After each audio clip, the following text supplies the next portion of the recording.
Medication collection events are specific to a store.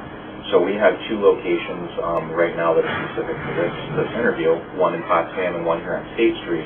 You can't bring the medications back to any store but those two locations. There are 7 additional locations throughout the chain that can be found on www.kinneydrugs.com, but only those locations can accept back medications. As a rule of thumb, pharmacies actually aren't able to accept back used medications.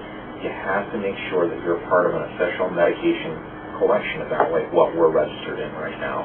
That's why you only see them once a year. And from this is that a lot of our old ways of getting rid of medication, flushing them down the toilet, disposing of them in dumps and in the trash, they found their way into our water supplies. So by going to a medication collection event, disposing of it properly, we make sure that our medications don't wind up in our streams and waterways. So we're making sure that our environment's free.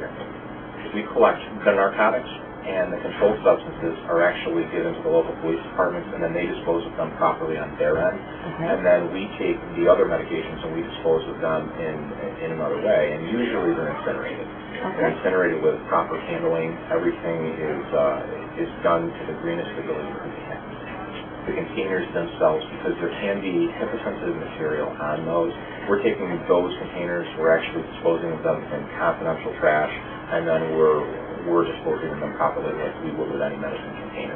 Yeah. If you're unable to bring it back to a medication collection event, remembering this is absolutely the best way to do it.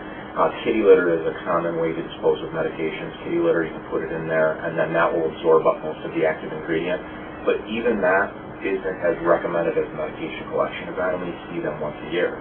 So if you can't make it to the event, the best rule of thumb is to find a safe, secure location to keep the medications in until the event comes around next year.